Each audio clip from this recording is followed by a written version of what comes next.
Hello बच्चों, welcome to my channel Tanuja by studies. कैसे चल रही है आप लोगों की पढ़ाई और आप सब लोग कैसे हो? आप मुझे जरूर से कमेंट सेक्शन में बताइए। हमारी जो ये नीट 2026 रिवीजन जो सीरीज है ये आपको कितना बेनिफिट कर रही है, आप इसमें कितना अच्छे से परफॉर्म कर पा रहे हो, जरूर से मुझे बताइए। और क्या आप मेरे फ्री जो मटीरियल्स है उन्हें ले रहे हो, उनका मतलब फायदा उठा रहे हो? तो फिर आप जाइए जल्दी से ऐप पर, मेरे ऐप को डाउनलोड करिए और वहां पे जाके जो फ्री मटीरियल है वहां पे आपको सारे रिवीजन नोट्स मिल जाएंगे। ठीक है, यस। जो बच्चे अभी फर्स्ट टाइम जुड़े हैं उनको मैं बता दूं कि मैं पूरे नीट का जो सिलेबस है उसका रिवीजन ले रही हूँ वन शॉट में। आज हम बात करने वाले हैं बायोटेक्नोलॉजी और आज के सेशन में हम बात करेंगे बायोटेक्नोलॉजी का पहला chapter which is the principle and process, उसके बारे में बात करेंगे। ठीक है, चलिए तो विदाउट वेस्टिंग टाइम स्टार्ट करते हैं बायोटेक्नोलॉजी। एक चीज ध्यान रखिए, ये बहुत ही ज्यादा इंपॉर्टेंट यूनिट है, बहुत ज्यादा नीट में क्वेश्चंस आते हैं as well as board aspects में, तो एक एक वर्ड को अच्छे से प्रिपेयर करेंगे। बच्चों, जब भी हम नीट की तैयारी करते हैं ना तो हमें ये ध्यान में रखना चाहिए कि इसके शुरू में हर यूनिट के स्टार्टिंग में कुछ इंट्रोडक्टरी सेक्शन एक दिया हुआ होता है, तो we should read that one. Even हमें समरी भी रीड करनी चाहिए। यू नेवर नो नीट में कहां से क्वेश्चन पिक हो जाए। तो चलिए यहाँ पे जो क्वेश्चन बन सकता है उसके बारे में मैं यहाँ पे बात कर रही हूँ। तो पहला चीज जो यहाँ पे बोल रहे हैं ये है Herbert Boyer and Stanley Cohen. ये दो साइंटिस्ट हैं जिनका सबसे बड़ा योगदान है इस रिकॉम्बिनेंट डीएनए टेक्नोलॉजी में। तो यहाँ पे बॉयर के बारे में बात कर रहे हैं। पहले तो ही वॉज बॉर्न इन 1936। ओके, इन्होंने सबसे पहले क्या किया, स्टडीज की और restriction endonuclease restriction enzyme of E coli bacteria जो स्पेशली यूजफुल प्रॉपर्टीज रखता है। तो यानी कि एक तरह से बॉयर ने किसके ऊपर काम किया, रेस्ट्रिक्शन एंजाइम के ऊपर। ये रेस्ट्रिक्शन एंजाइम को हम मॉलिक्यूलर सीजर्स भी बोलते हैं क्योंकि मॉलिक्यूलर लेवल पे यानी कि डीएनए के स्ट्रैंड को कट लगाता है और इस तरह से कट लगाता है कि कुछ स्पेसिफिक एंड्स बनाता है जिन्हें हम स्टिकी एंड्स बोलते हैं।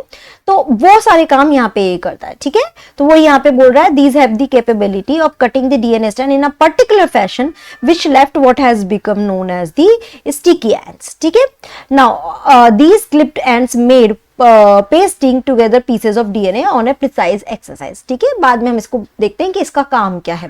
अब दूसरे साइंटिस्ट जिनका नाम क्या था, स्टेनले कोहेन था, उनके बारे में बात करते हैं। ये किसके पर स्टडी करते हैं, स्मॉल रिंगलेट्स ऑफ डीएनए जिनको हम क्या बोलते हैं, प्लाज्मिड। तो अगर मैं कोहेन का कंट्रीब्यूशन बोलूं तो इन्होंने किसको आइसोलेट किया, इन्होंने किसी बैक्टीरियल सेल से प्लाज्मिड को आइसोलेट किया। प्लाज्मिड क्या होता है, जैसे ये कोई बैक्टीरियल सेल है, इसके पास अपना खुद का तो डीएनए मटेरियल है ही, बट इसके अलावा एक extra chromosomal DNA circular DNA material होता है जिसको वो क्या बोलते हैं, जिसको उन्होंने क्या बोला, प्लाज्मिड बोला। इस प्लाज्मिड के पास कुछ स्पेसिफिक कैरेक्टरिस्टिक्स होते हैं, कुछ एंटीबायोटिक रेजिस्टेंट जीन होते हैं, ये वेक्टर की तरह बिहेव करता है। तो इसको कोहेन ने आइसोलेट किया बैक्टीरियल सेल से। तो वो यहाँ पे बता रहे हैं ओके कि they study on the plasmid and which float about freely in cytoplasm of certain bacterial cell and replicate independently from the coding strand of DNA। वो कह रहे हैं कि ये प्लाज्मिड की एक और प्लस पॉइंट है, ये खुद रेप्लिकेट कर सकता है, मतलब इंडिपेंडेंटली, ये किसी पर डिपेंड नहीं रहता है।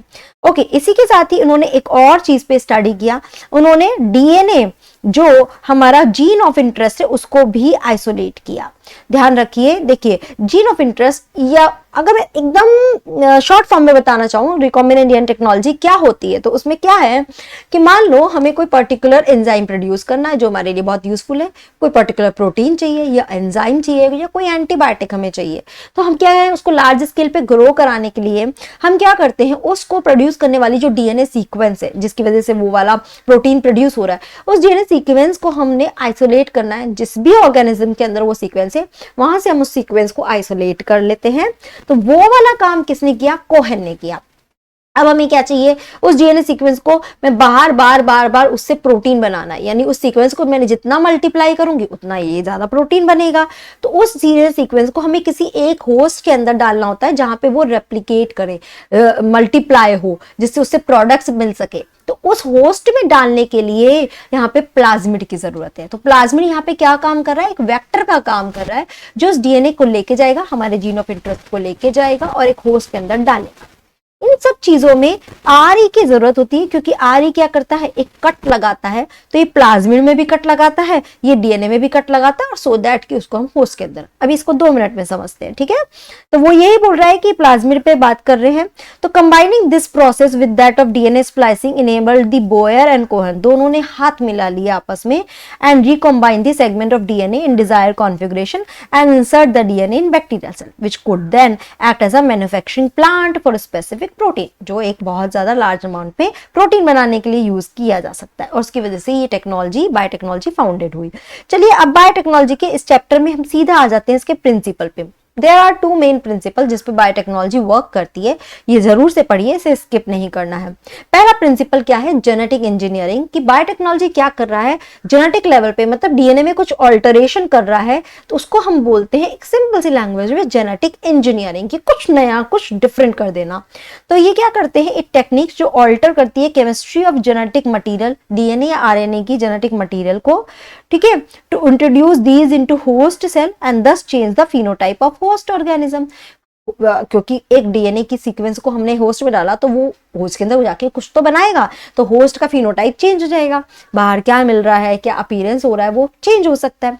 दूसरा प्रिंसिपल क्या है कि उससे हमें एक पर्टिकुलर प्रोटीन बनाना है, तो हम क्या करेंगे, उसको इस तरह का एटमॉस्फेयर दे कि सिर्फ प्रोटीन ही हमारा बने, कोई भी इन्फेक्शियस या फिर कोई कंटामिनेशन वहां पे ग्रो ना हो। तो क्या है, maintenance of sterile atmosphere ambience, right, which enable the growth of only the desired eukaryotic or microbe in large quantity for the manufacture of biological product जैसे antibiotic, vaccine and enzyme। इतना समझ में आया। जनरली ये जो recombinant DNA technology है, इसमें gene cloning, okay, cloning का मतलब क्या होता है, एक सिंपल सी लैंग्वेज में मल्टीप्लाई, क्लोन्स बनाना, एक की बहुत सारी कॉपी जनरेट करना, this is called cloning. And gene transfer, ये कुछ फिनोमिनन है जो यूज होते हैं रिकॉम्बिनेंट डीएनए टेक्नोलॉजी में। चलिए बात कर लेते हैं इसके बारे में। तो वापस मैं कोहेन के ऊपर आ रही हूँ, कोहेन एंड बोयर ने। कोहेन ने क्या क्या किया था, आइसोलेट, प्लाज्मिड को आइसोलेट किया, ठीक है, मैं यहाँ पे लिख देती हूँ वापस से। और किसको लिया इन्होंने, डीएनए, जीन ऑफ इंटरेस्ट, क्या लिया, जीन ऑफ इंटरेस्ट, ठीक है, ओके। अब ध्यान रखिए, इसको कैसे ले लेते हैं, मान के चलते हैं ये हमारा एक प्लाज्मिड है और ये हमारा क्या है, एक जीन ऑफ इंटरेस्ट, ये हमारा डीएनए है जो एक जीन ऑफ इंटरेस्ट है। बोयर ने क्या किया, आरई को निकाला। आरई क्या करता है, इन दोनों पे एक्ट करवाया, हमने इन दोनों को ट्रीटेड, क्योंकि दोनों ने हाथ मिला लिए, वे दोनों ने कुछ कुछ काम किया, सोचा दोनों को ही मिला के कर लेते हैं, इन दोनों को ट्रीट करा के, और हमने एक कंबाइनली क्या बनाया, इस प्लाज्मिड के अंदर कट लगा आरई की हेल्प से, डीएनए में भी कुछ इस तरह से कट लगाया। तो अब ये दोनों एक दूसरे के कॉम्प्लीमेंट्री हमने स्टैंड बनाए, और अब यहाँ पे क्या हुआ, एक डीएनए को यहाँ पे इंसर्ट कर दिया। इस चीज को हम क्या बोलते हैं, this is called the recombinant plasmid, या इसको हम दूसरा नाम क्या बोलते हैं, रिकॉम्बिनेंट डीएनए भी हम बोल सकते हैं। भाई दो डिफरेंट सोर्स के डीएनए को हमने कंबाइन करा दिया, या प्लाज्मिड के अंदर एक बाहर का डीएनए आ गया तो रिकॉम्बाइंड हो गया, so that is called recombinant plasmid. देखिए ध्यान रखिए, अगर हम नॉर्मली मान के चलते हैं ये हमारा कोई होस्ट सेल है, ध्यान से समझिए, एकदम फुल फोकस से, हार्डली मतलब 2 आवर्स का भी ये लेक्चर नहीं है, 1 शॉट में हम कंप्लीट करने वाले हैं, तो एकदम ध्यान रखिए। मान लो ये कोई होस्ट सेल है और इस होस्ट सेल के अंदर मैं अपना ये डीएनए ऐसे सीधा अगर डाल देती हूँ, सीधा डालते ही क्या होगा, एक तो होस्ट इस पे अटैक करके इसको डाई कर देगा क्योंकि फॉरेन मटेरियल है, दूसरा अगर बच भी गया तो डीएनए खुद से रेप्लिकेट नहीं कर पाएगा, ठीक है, इसके पास और दूसरी कुछ मशीनरी नहीं है वो रेप्लिकेट कर पाए। तो इसकी जगह हमें क्या करना होगा, हम क्या करेंगे, होस्ट सेल के अंदर प्लाज्मिड के साथ हम क्या कर रहे हैं, प्लाज्मिड के साथ हम इस डीएनए को इसके अंदर इंसर्ट करा रहे हैं।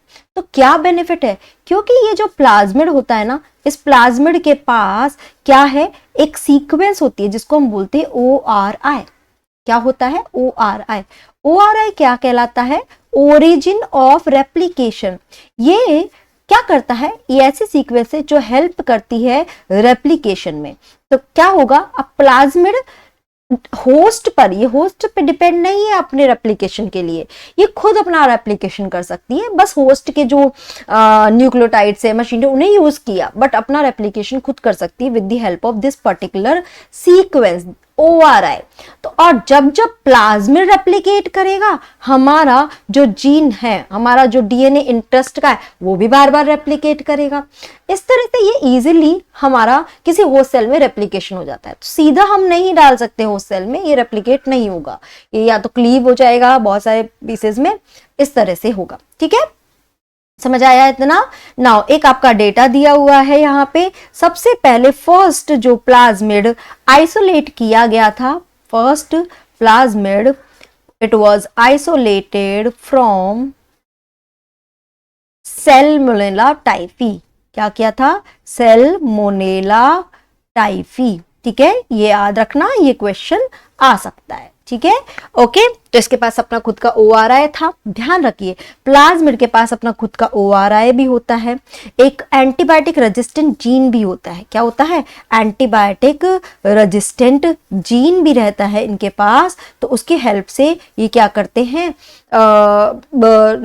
किसी भी पर्टिकुलर एंटीबायोटिक रेजिस्टिविटी शो करते हैं। बट यहाँ पे जो एक्सपेरिमेंट किया गया था, तो यहाँ पे आपकी बुक में जो लिखा हुआ है ना, मैं उसके बारे में बता रही हूँ। देखिए एक मिनट, ये वाला जो पैराग्राफ है, दिस पैराग्राफ, ये वाला जो पैराग्राफ है आपका, ठीक है, कैन यू सी, एक मिनट, दिस पैराग्राफ, ओके। और उसके बाद ये वाला पैराग्राफ पूरा, मैं इसको बता रही हूँ। इस पैराग्राफ में उन्होंने पूरी तरह से रिकॉम्बिनेंट DNA टेक्नोलॉजी को बता रखा है। उन्होंने क्या किया, एक ऐसा DNA लिया, इन्होंने एक ऐसा DNA लिया जो क्या कर रहा है, एंटीबायोटिक रेजिस्टेंट शो कर रहा है। ठीक है, ये ऐसा DNA जो एंटीबायोटिक रेजिस्टेंट जीन है। ओके, अब मुझे ये एंटीबायोटिक रेजिस्टेंट जीन या तो मतलब इससे कोई एंटीबायोटिक प्रोड्यूस हो रहा है, या आप मान लो आप ऐसे लगा लीजिए, तो मुझे वो जीन चाहिए, मुझे वो एंटीबायोटिक प्रोड्यूस कराना है। ठीक है, एंटीबायोटिक जीन आप समझ लीजिए। तो इससे क्या है, एक पर्टिकुलर एंटीबायोटिक बन रही है, मुझे वो वाला जीन चाहिए। हमने क्या किया, इसको प्लाज्मिड के साथ हमें मर्ज कराना है। ये प्लाज्मिड ले लिया, दोनों को किससे ट्रीट कराया, RE से ट्रीट कराया। RE ने क्या किया, इसमें कुछ एंट्स बनाए जिन्हें हम क्या बोलते हैं, स्टिकी एंट्स बोलते हैं, है ना। यानी कि कैसे एंट्स बनाए, it is the complementary ends. ठीक है, कैसे एंट्स बनाए, कॉम्प्लीमेंट्री एंट्स।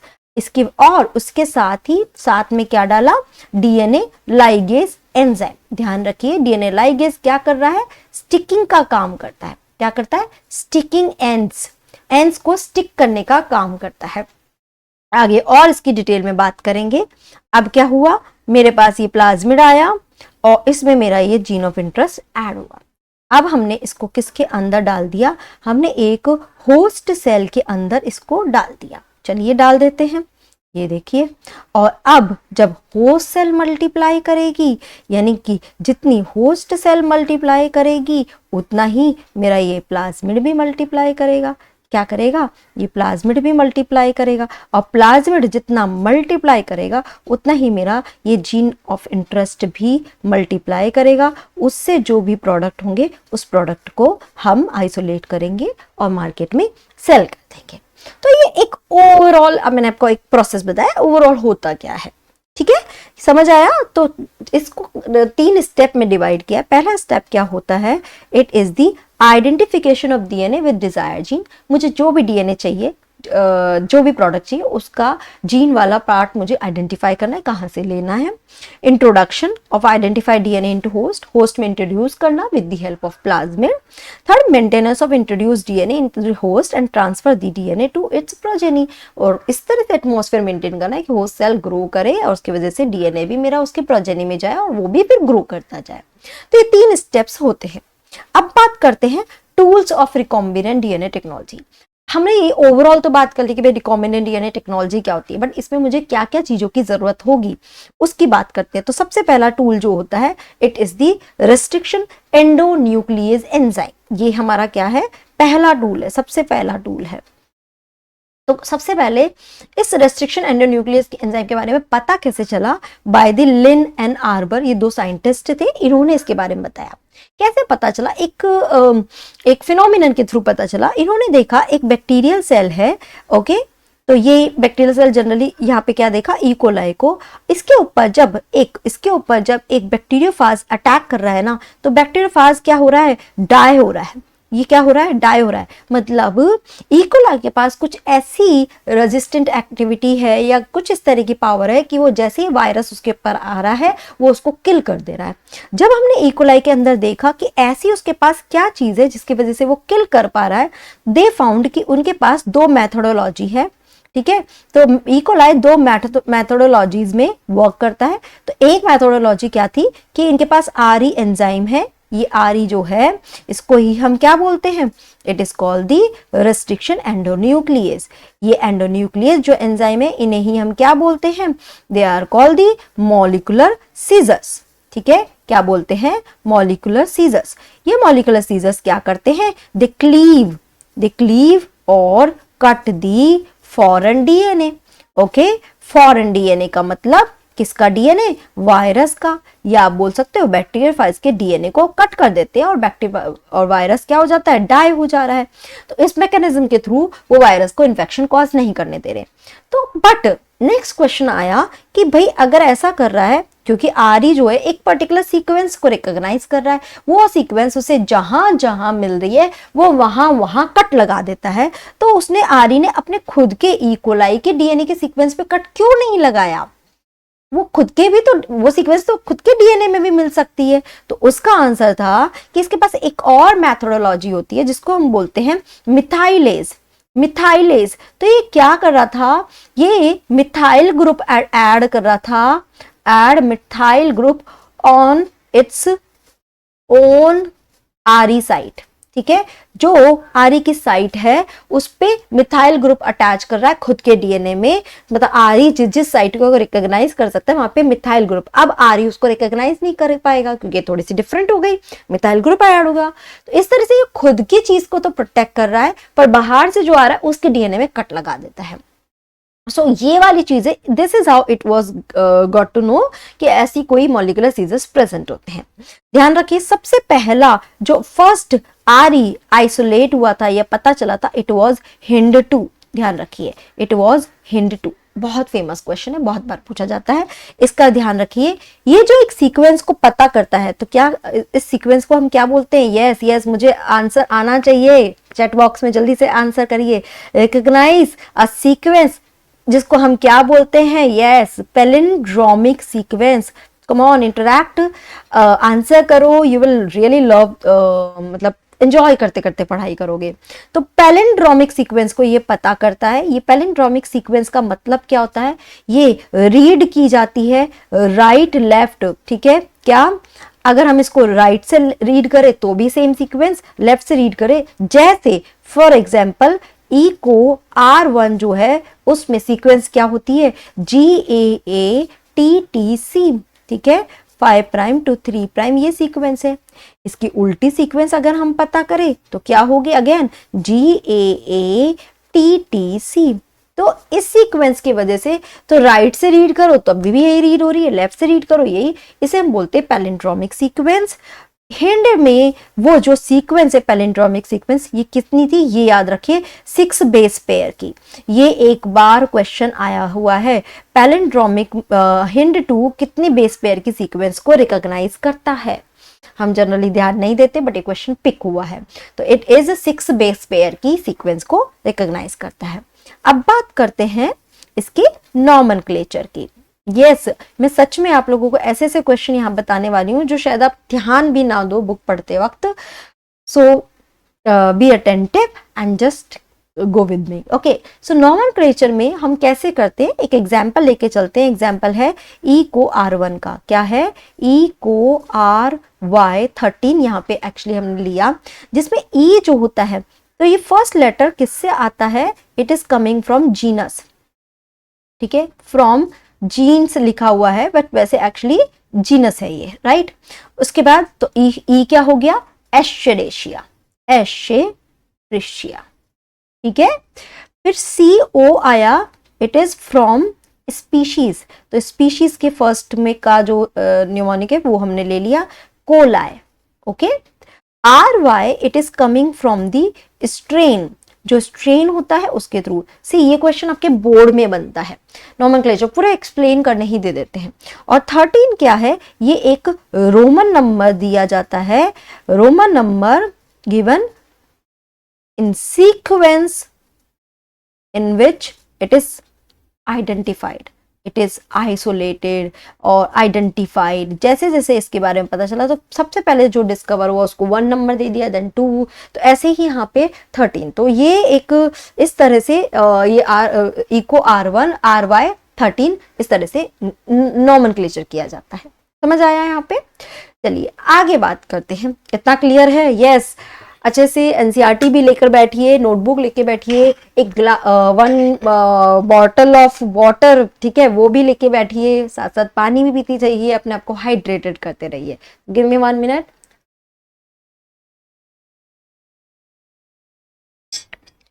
यस, चलिए आगे चलते हैं। नाउ ये जो आ रही है ना, इन्हें हम क्या कहते हैं? They are called the nucleases. ये भी कई बार क्वेश्चन पूछ लिया जाता है, कुछ नहीं तो आपके जनरल नॉलेज के लिए पूछ लिया जाता है। न्यूक्लियस का मतलब क्या? जो डीएनए को कट करता है, मतलब जो क्या करता है? Cut nucleic acid, cut nucleic acid, उसको हम न्यूक्लियसेस बोलते हैं। ठीक है, अब जो ये न्यूक्लियसेस हैं ये 2 तरह के होते हैं। One is called the exonuclease, another is called the endonuclease. ठीक है, समझ आया? एक्सो और एंडो। एक्सोन्यूक्लियस क्या करता है? कट एट आउटर, या आप बोल सकते हो एंड्स ऑफ पैलिंड्रोमिक सीक्वेंस। ठीक है, क्या कर रहा है? जो भी पैलिंड्रोमिक सीक्वेंस है उसकी एंड पे ये कट करता है। समझ आया? जो भी, मान लो ये कोई एक पैलिंड्रोमिक, तो यहां एंड पे ये कट लगाएगा। ठीक है, एंडोन्यूक्लियस क्या करता है? Cut in between the palindromic sequence, palindromic sequence के अंदर में ये कट लगाता है। ओके, जैसे अब इसको मैं बताती हूं, मतलब कि कोई एक सीक्वेंस है तो ये कहां कट लगाएगा? बीच में, ऐसे कहीं। ये पूरी पैलिंड्रोमिक सीक्वेंस है, इसके अंदर में कट लगाता है। अब इसको फर्दर ले लेते हैं। एंडोन्यूक्लियस फर्दर 2 तरह का होता है। एंडोन्यूक्लियस फर्दर 2 टाइप्स का होता है। ओके, फर्स्ट इज जिस तरह से कट लगाता है ना, उस तरह से ये 2 तरह के एंड्स को प्रोड्यूस करता है। One is called the sticky ends. ये कैसे प्रोड्यूस कर रहा है? स्टिकी एंड्स को प्रोड्यूस कर रहा है। अनदर ये कैसे एंड्स को प्रोड्यूस कर रहा है? ब्लंट एंड्स को। ठीक है, ब्लंट एंड्स को प्रोड्यूस कर रहा है। चलिए देख लेते हैं। स्टिकी में मैं एग्जांपल ले लेती हूँ। देखो, मैं एक ही जगह आपको सब समराइज करके बता रही हूँ, वेरी इंपॉर्टेंट। ठीक है, तो बने रहिए यहीं क्लास में। स्टिकी में एग्जांपल ले लेती हूँ मैं इको R1 का। इको R1 जो है वो क्या सीक्वेंस रिकॉग्नाइज करता है? It recognise GAATTC। उल्टा ले लेते हैं, GAATTC। ये हमारी एक पैलिंड्रोमिक सीक्वेंस है। ठीक है, ये एक डीएनए की सीक्वेंस है। डीएनए डबल स्ट्रैंड होता है ना, इसलिए हम दोनों बता रहे हैं। अब मॉलिक्यूलर सीजर आएगा और ये हमेशा कहां? इस सीक्वेंस के बीच में कट लगाएगा, बिकॉज ये एंडोन्यूक्लियस है। इतना तो समझ आया ना? ये पैलिंड्रोमिक सीक्वेंस है। ये सीक्वेंस को जहां मिलेगा वहां पे जाएगा और हमेशा जी और ए के बीच में कट लगाएगा। यहाँ पे भी जी और ए के बीच में, सेंटर में ना कट लगा के, ये थोड़ा सा बाहर में कट लगाते हैं। अब देखो कैसे इसके एंड्स बने। एक एंड बन गया ये वाला जी, और यहां पे CTTA। ठीक है, एक एंड ये बन गया। दूसरा एंड क्या बना? AATTC। और यहां पे क्या बना? जी। क्या हुए? ओवरहैंगिंग बन गए। क्या हुए? ये ओवरहैंगिंग सीक्वेंस है, ओवरहैंगिंग है। ओके, तो ये क्या होगा? इनको ही हम क्या बोलते हैं? They are called the sticky ends. इन्हें ही हम क्या बोलते हैं? स्टिकी एंड्स बोलते हैं। ये सीक्वेंस इसके कॉम्प्लीमेंट्री होती है। अब देखो, हमने ये तो एक डीएनए में कट लगाया, ऐसा ही जस्ट इमेजिन करो, ऐसा ही हमने प्लाज्मिड की में भी कहीं ये सीक्वेंस हमें आइडेंटिफाई हुई, वहां पे भी हमने कट लगाया। तो सीक्वेंस वो वाली भी इस सीक्वेंस की कॉम्प्लीमेंट्री रहती है, तो दोनों आपस में जुड़ जाती है। तो ऐसे ओवरहैंगिंग सीक्वेंस को हम क्या बोलते हैं? स्टिकी। ओके, अब ब्लंट की बात करते हैं। ब्लंट में क्या आ जाता है? इसमें पहले तो हम एग्जाम्पल की बात करते हैं। वो क्या आता है? SMA1। SMAV1 इसका जो पैलिंड्रोमिक सीक्वेंस है वो क्या है, इट इज CCC GGG, ठीक है, ये इसका पैलिंड्रोमिक सीक्वेंस है। इसका ऑपोजिट लिख लेते हैं GGG CCC, बिकॉज ये ब्लंट एंड प्रोड्यूस करना है तो यहाँ पे जो कट लगते हैं वो कहाँ पर लगता है, it is like here, CCC और GGG के बीच में जो है वहां पे कट लग रहा है। इसकी वजह से जो यहाँ पर आपको प्रोडक्ट मिलेगा वो क्या मिलेगा, एक तो मिलेगा दिस वन, ठीक है, एक तो ये हमें प्रोडक्ट मिल गया, राइट, ओके। एक और चीज ध्यान रखना, अगर मैं यहाँ पे मतलब कुछ भी नहीं लिख रही हूँ, if I am not writing over here, it means कि ये 5 प्राइम एंड है ना, बाय डिफॉल्ट ये ध्यान रखना, राइट। और दूसरा हमें क्या मिला, दूसरा हमको मिल गया GGG और CCC, यहाँ पे भी ऐसे ही, ये 5 प्राइम एंड है, ये 3 प्राइम एंड है, राइट, तो ये ध्यान रखना। तो इस तरह से ब्लंट एंड बन जाते हैं, दोनों ही एंडो न्यूक्लियस के एग्जाम्पल है, पर किस तरह से प्रोडक्ट एंड्स बना रहे हैं उसके बेसिस पे दो कैटेगरी है। अब अगर हम बात करें, यहाँ पे देखिए आपको थोड़ा सा समझाने की कोशिश की है इन्होंने कि एक minute, just minute, yes, okay, so यहाँ पे देखो इन्होंने थोड़ा समझाया है आपको डायग्राम के थ्रू। तो ये क्या है हमारा, this is our vector DNA. तो मान लो ये हमारा एक वेक्टर डीएनए है, उसके एक सीक्वेंस लिया और उस सीक्वेंस में इको RI1 से उसको क्या कराया, ट्रीट कराया। अब जहां भी ये GAA-TTC सीक्वेंस मिलेगी, इको R1 वहां जाएगा और वहां पे जाके G और A के बीच में कट लगाएगा। Same is done with the हमारा डिजायर डीएनए, जो हमें डीएनए रेप्लिकेट कराना है, जो ट्रांसफर कराना है, उसमें भी ये वाली सीक्वेंस वो रिकॉग्नाइज करेगा और कट करेगा। जब कट करेगा तो कुछ इस तरह के स्टिकी एंड्स बनाएगा, you can see over here, ये कुछ इस तरह के स्टिकी एंड्स, और ये जो एंड्स बने ना ये एक दूसरे के कॉम्प्लीमेंट्री है। डीएनए लाइगेज एक एंजाइम होता है, उसकी हेल्प से, डीएनए लाइगेज की हेल्प से इनको लाइगेट करा दिया जाता है और उसके बाद ये ज्वाइन हो जाते हैं। अच्छा, एक चीज ध्यान रखना, ये कट कहाँ लगाते हैं ये याद रखना, शुगर फॉस्फेट बैकबोन पे, ध्यान रखना कहाँ लगाते हैं, शुगर फॉस्फेट बैकबोन पे ये कट लगाते हैं। वो वाला जो बॉन्ड है ना वहां पर जी जो है इस बॉन्ड पर ब्रेक करता है और डीएनए लाइगेज भी इस बॉन्ड को ही क्या करता है, वापस से ज्वाइन करता है। ठीक है बेटा, आगे एक और एग्जांपल से इसी तरह से आपको दिया हुआ है कि एक फॉरेन डीएनए ले लिया, उसके बाद यहाँ पे वेक्टर डीएनए लिया, दोनों को कट लगाया, रिकॉम्बिनेंट डीएनए बना लिया। अब हमने इसको क्या किया, एक होस्ट सेल के अंदर डाला। जैसे जैसे होस्ट सेल ग्रो करेगी वैसे वैसे हमारा डीएनए भी ग्रो करेगा और वैसे वैसे हमारा प्रोडक्ट भी ग्रो करेगा। ठीक है, तो ये कुछ डायग्राम के थ्रू बताया है। बट अब हम नेक्स्ट टॉपिक पे आते हैं, विच इज जेल इलेक्ट्रोफोरेसिस। देखो बच्चों, हमने यहाँ पे अगर आपका ध्यान गया हो, जब डीएनए को हम कट कराते जी के थ्रू तो यहाँ पे बहुत सारे फ्रेगमेंट्स बन जाते हैं। बट अब हमें इसमें से हमारा डिजायर फ्रेगमेंट चाहिए, सारे फ्रेगमेंट्स हमारे काम के नहीं है।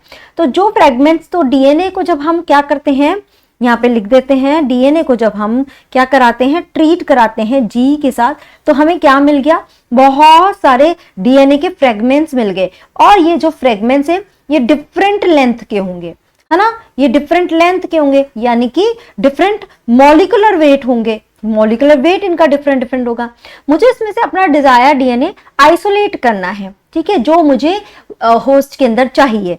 तो अब हम उस फ्रेगमेंट्स को सेपरेट कैसे करेंगे, इन्हें सेपरेट करेंगे थ्रू जेल इलेक्ट्रोफोरेसिस। ठीक है, ठीक है। अब इसमें थोड़ा सा कंसेप्ट समझो, ये क्वेश्चन हर बार बोर्ड में आता है, नीट में आता है, बहुत ज्यादा आता है, तो अभी इसको हमें ध्यान रखना है। अब मैं यहाँ पे आपको पूरा एक्सपेरिमेंट समझा रही हूँ, what is exactly gel electrophoresis. देखो शायद मैंने डायग्राम नहीं, ठीक है, हम डायग्राम बना के ही इसको करेंगे। ओके,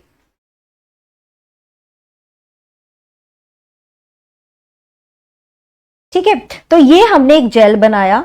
इस जेल में क्या करते हैं, ये जेल जो है ये किसका बना होता है, यहाँ पे हम ले लेते हैं, जेल जो है वो किसका होता है, एगरोस का। देखो जो जो क्वेश्चन बन सकते हैं वो बता रही हूँ। एगरोस जो है ये पॉलीमराइज होकर, मतलब एक है ना ऐसा, आप ऐसा बोल सकते हो जेली लाइक सब्सटेंस है, सॉलिडिफाई हो जाता है। ये एगरोस हमें मिलता किससे है, सीवीड। तो ये एक क्वेश्चन आपका यहाँ पर फ्रेम हो सकता है, ये एक क्वेश्चन आपका यहाँ पर फ्रेम हो सकता है, ये ध्यान रखना। ठीक है, तो सीवीड से हमें मिलता है, राइट, सीवीड को ही हम केल्प भी बोल सकते हैं। अब दूसरी चीज ध्यान रखिए, जो डीएनए होता है ना वो कैसा है, एसिडिक नेचर है, न्यूक्लिक एसिड है ना, तो ये क्या चार्ज है, it is negative charge, negatively charge होता है। तो इसको हम कहाँ लोड करते हैं, नेगेटिव चार्ज की तरफ ही लोड करते हैं। तो ये वाला जो हमारा एरिया होता है, this is the cathode, okay ये कैसा रहता है, ब्लैक कलर में रहता है फॉर योर आइडेंटिफिकेशन। एंड ये वाला जो होता है दिस इज एनोड, ये क्या होता है, रेड कलर का होता है और ये क्या शो करता है, पॉजिटिव चार्ज शो करता है, ये नेगेटिव। आई वुड सजेस्ट अपनी ही एनसीईआरटी में यहां पर लिख लो, बहुत इजी रहेगा, हमेशा याद रहेगा। इसको हम कनेक्ट करते हैं एक वोल्टेज बैटरी के थ्रू और बीच में कनेक्टिविटी के लिए यहाँ पे बफर डालते हैं, एक सोल्यूशन डालते हैं ताकि इलेक्ट्रिसिटी पूरी प्रोवाइड मतलब फ्लो हो सके। ओके यहाँ इस वाले जगह पे हम बहुत सारे वेल्स क्रिएट करते हैं, ऐसे छोटे छोटे वेल्स क्रिएट करते हैं और उस वेल्स के अंदर हम क्या करते हैं, डीएनए को लोड करते हैं। क्या डीएनए लोड किया, डीएनए सैंपल जो हमारा पास ये पूरा डीएनए के छोटे छोटे छोटे छोटे ऐसे फ्रेगमेंट्स मिलके आए हैं, कोई बड़ा साइज है, कोई छोटा साइज है, कोई इतना बड़ा साइज है, इस पूरे सैंपल को हमने यहाँ पे लोड कर दिया।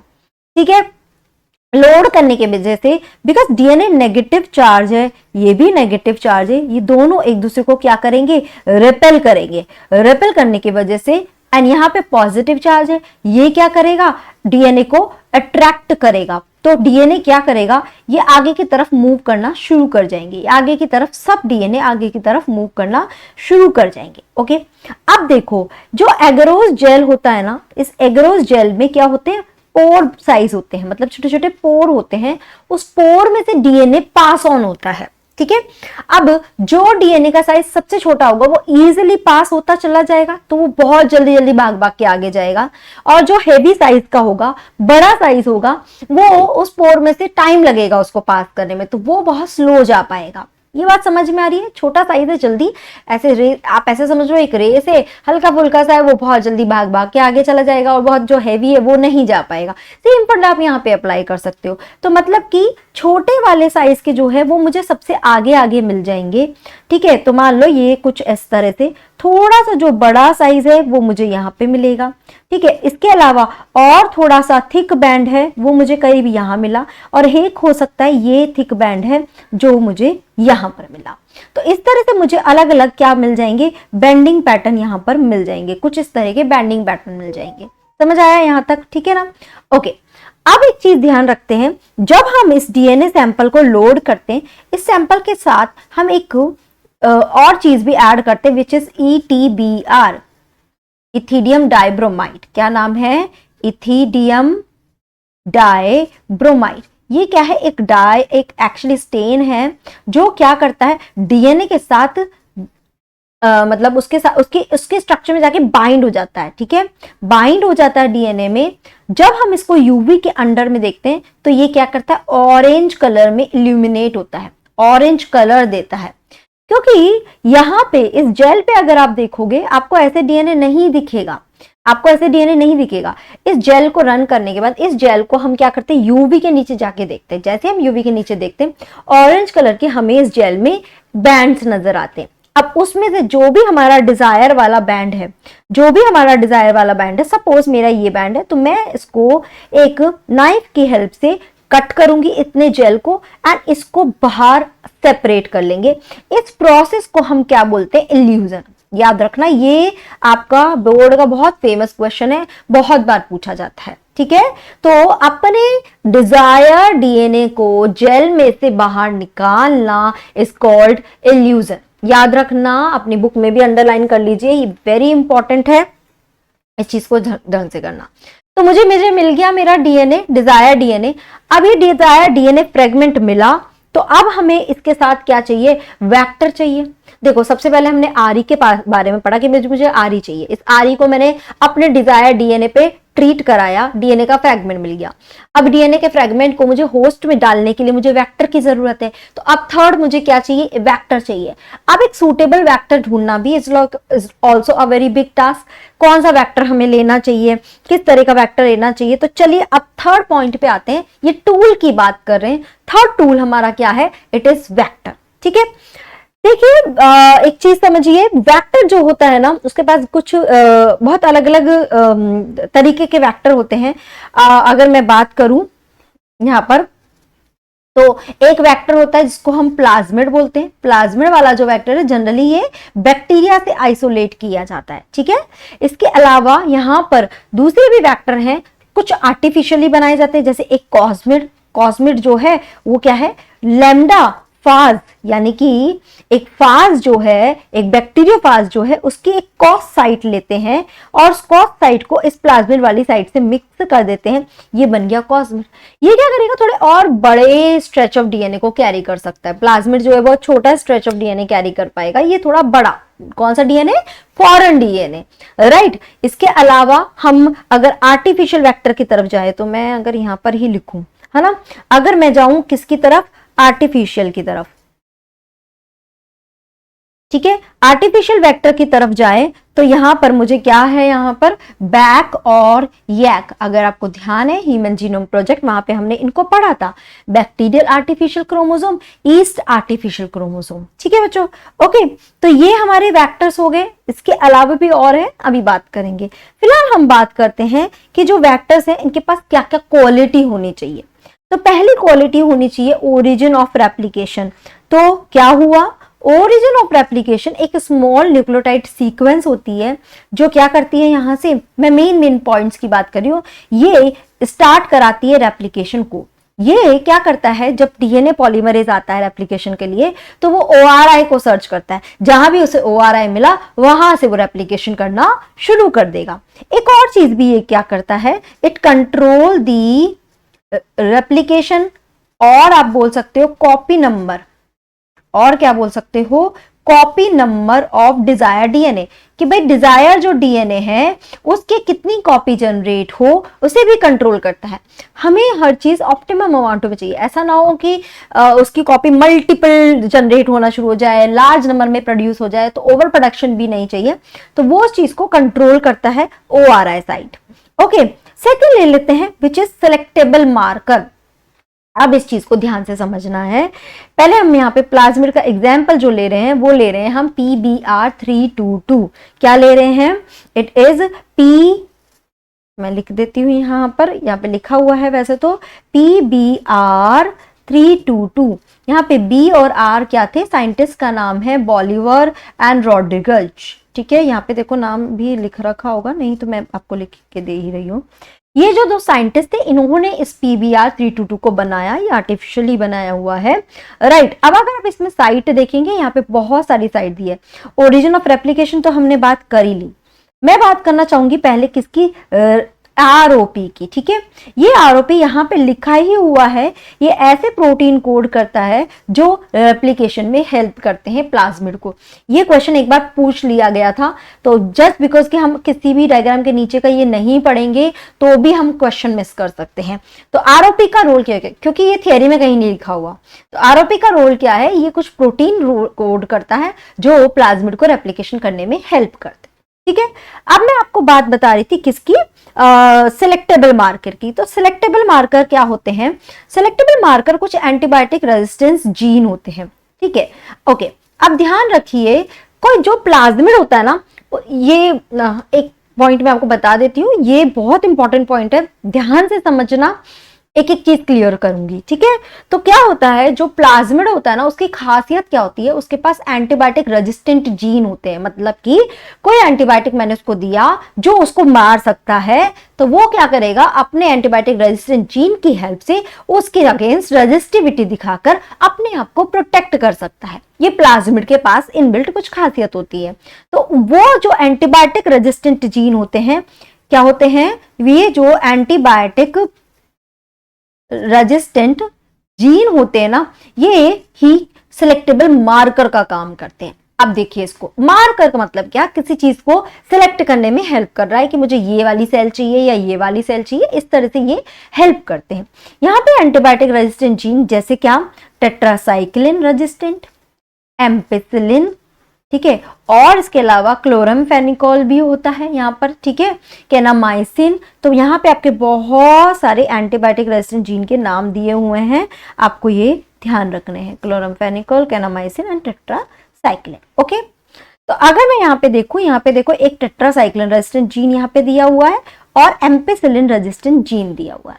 आप कहेंगे मैम ये क्या है, दिस इज द BAMH1। क्या है ये एक साइट है, this is BAMH1 site for RE, मतलब बैम H1 क्या है, एक आरई साइट है, रेस्ट्रिक्शन एंडोन्यूक्लियस की साइट है, जो कहां पे प्रेजेंट है, समवेयर यहां पे प्रेजेंट है, किसकी सीक्वेंस में, टेट्रासाइक्लिन रेजिस्टेंट जीन का जो सीक्वेंस है उसमें ये प्रेजेंट है। ऐसे एक और आरई साइट है विच इज सेल 1, ठीक है।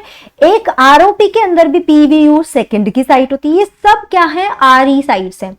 PST1 एम्पिसिलिन में है, PVU ऑल्सो एम्पिसिलिन, फिर इको R1, क्लेव1 एंड हिंड थर्ड, इनकी साइट समवेयर यहाँ पर प्रेजेंट है, ठीक है। तो ये अलग अलग अलग साइट्स यहाँ पे दिखाई गई है। अब ये हेल्प कैसे करते हैं, दो चीज ध्यान रखना। मान के चलते हैं ये एक प्लाज्मिड है, दिस इज वन प्लाज्मिड, ठीक है, और इसके साथ ही ये मेरा डिजायर DNA जो मुझे इस प्लाज्मिड के अंदर डालना है। मैं जब इसको डालूंगी तो ऐसा नहीं ना मैं कहीं भी इसको इंसर्ट कर सकती हूँ, नहीं, देयर आर सर्टेन प्लेस जहां पे मैं इसको इंसर्ट कर सकती हूँ। तो मैं आपको यहाँ पे क्या बता रही हूँ, ये वाली जो साइट है, this is the tetracycline resistant and this is the ampicillin resistant, ठीक है। अगर मैं इस फॉरेन DNA को एंटर कर रही हूँ तो यहाँ पे हमने क्या बोली थी, कौन सी साइट है, it is the Bam H1 site, okay. यानी कि RE अगर यहाँ पे कट करेगा तो ये यहाँ पे DNA को कट कर देगा। तो मैं दोनों को सेम RE से ट्रीट कराया। जब हम सेम RE से ट्रीट कराते हैं और अब इस DNA को हम DNA लाइगेज की हेल्प से इसके बीच में इंसर्ट करा सकते हैं। चलिए इंसर्ट कराते हैं। तो देखिए, और मैंने क्या किया, यहाँ पे डिजायर DNA इंसर्ट कर दिया। ये मेरी क्या थी, टेट्रासाइक्लिन वाली सीक्वेंस थी और ये मेरी एम्पिसिलिन वाली थी, ठीक है, ओके। जब इसको इंसर्ट कराया, इंसर्ट कराने पे अब इस प्लाज्मिड को मैं क्या बोलूंगी, रिकॉम्बिनेंट प्लाज्मिड। क्या बोलूंगी, रिकॉम्बिनेंट प्लाज्मिड। ये चीज समझ में आई, ये चीज समझ में आई। मैं कुछ टर्म्स समझा रही हूं। ऐसा भी हो सकता है, जरूरी नहीं हर बार हमारा एक्सपेरिमेंट सही हो, ऐसा भी हो सकता है इसके अंदर DNA इंसर्ट ही ना हुआ हो, DNA क्या हुआ हो, इंसर्ट ही ना हुआ हो, नहीं हो पाया, है ना, एरर क्रिएट हुआ है। तो ये इसको हम क्या बोलेंगे, नॉन रिकॉम्बिनेंट प्लाज्मिड। इतना क्लियर हुआ, ओके। अब इन दोनों ही प्लाज्मिड को, ये पूरा एक कंटेनर में है दोनों चीज, मैंने इसको किसके अंदर इंसर्ट कराया, एक होस्ट सेल के अंदर इंसर्ट कराया। क्या कराया, होस्ट सेल के अंदर इंसर्ट कराया, ठीक है। तो यहाँ पे अब 3 चांसेस हो सकते हैं होस्ट सेल के इंसर्ट कराने में, ओके। क्या ऐसा हो सकता है कि एक में कौन सा, रिकॉम्बिनेंट प्लाज्मिड एंटर कर जाए, ऐसा भी हो सकता है एक में नॉन रिकॉम्बिनेंट प्लाज्मिड एंटर करे, ऐसा भी हो सकता है एक में कोई एंटर ना करे, ठीक है। तीनों चीज हो सकती है, नहीं एंटर कर पाए। तो ऐसे होस्ट सेल जिसके अंदर रिकॉम्बिनेंट प्लाज्मिड आ गया, इसको हम क्या बोलेंगे, ट्रांसफॉर्मेंट्स, ठीक है। तो ट्रांसफॉर्मेंट सेल क्या होती है, ऐसी सेल जिसके अंदर प्लाज्मिड एंटर कर जाए उसको हम ट्रांसफॉर्मेंट्स बोलते हैं, चाहे वो रिकॉम्बिनेंट प्लाज्मिड एंटर करे या नॉन रिकॉम्बिनेंट प्लाज्मिड एंटर करे। समझ आया। जिसके अंदर एंटर नहीं करता उसको हम क्या बोलते हैं, नॉन ट्रांसफॉर्मेंट्स। क्या बोलते हैं, नॉन ट्रांसफॉर्मेंट्स, यही एंटर कर पाए। तो यानी कि सेलेक्टेबल मार्कर जीन का, सेलेक्टेबल मार्कर का काम क्या है, select in between transformants and non transformants. आया समझ में, एंड नॉन ट्रांसफॉर्मेंट्स,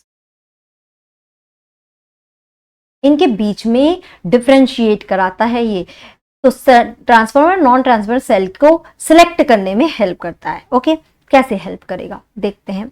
हमने क्या किया, हमने ये सब करा दिया, हमने DNA को बैम H1 से ट्रीट कराया, अच्छा, और हमने टेट्रासाइक्लिन को भी ट्रीट कराया। अब एक चीज समझो यहाँ पे, इसको ऐसे समझो कि मान के चलते हैं एक रोड है, ठीक है, एक रोड बना दिया हमने, पूरा कंटिन्यूस रोड बना हुआ है। अब सडन बाद में याद आया कि अरे इसमें तो हम ना अंदर वाटर का पाइप डालना भूल गए, ठीक है। अब क्या किया हमने, बीच में, पूरे बीच में ऐसे डालना है ना, मतलब एक पूरा रोड है, अब मुझे इसके बीचों बीच एक पानी का पाइप डालना है। क्या करेंगे, इस रोड को यहाँ बीच में से तोड़ेंगे और यहाँ पे वाटर पाइप डालेंगे। तो क्या ये रोड अब कंटिन्यूस रहा, ये रोड कंटिन्यूस नहीं रहा, राइट। सेम यहाँ पे हमने क्या किया, जब हमने अपना डिजायर डीएनए टेट्रासाइक्लिन वाली जो सीक्वेंस थी, ये टेट्रासाइक्लिन की सीक्वेंस है, मतलब ये सीक्वेंस की वजह से ही इस प्लाज्मिड के पास टेट्रासाइक्लिन रेजिस्टेंट एक्टिविटी है कि ये टेट्रासाइक्लिन के प्रेजेंस में भी ग्रो कर सकता है। बट जब मैंने इसमें फॉरेन डीएनए डाल दिया, अब ये टेट्रासाइक्लिन की जो सीक्वेंस है वो इंटैक्ट नहीं रही, है ना, कंटिन्यूस नहीं रही, इंटैक्ट नहीं रही, ब्रेक हो गई। एंड ब्रेक होने की वजह से अब यहां पे टेट्रासाइक्लिन जो है वो इनएक्टिवेट हो गया, ठीक है। एक टेट्रासाइक्लिन रेजिस्टेंट जो एक्टिविटी है वो इनएक्टिवेट हो गई, यानी कि अब मैंने अगर इसको टेट्रासाइक्लिन दिया तो ये उसकी प्रेजेंस में ग्रो नहीं कर पाएगा, बिकॉज उसके पास रेजिस्टेंट एक्टिविटी नहीं रही टेट्रासाइक्लिन की। समझे ये वाली चीज? ओके।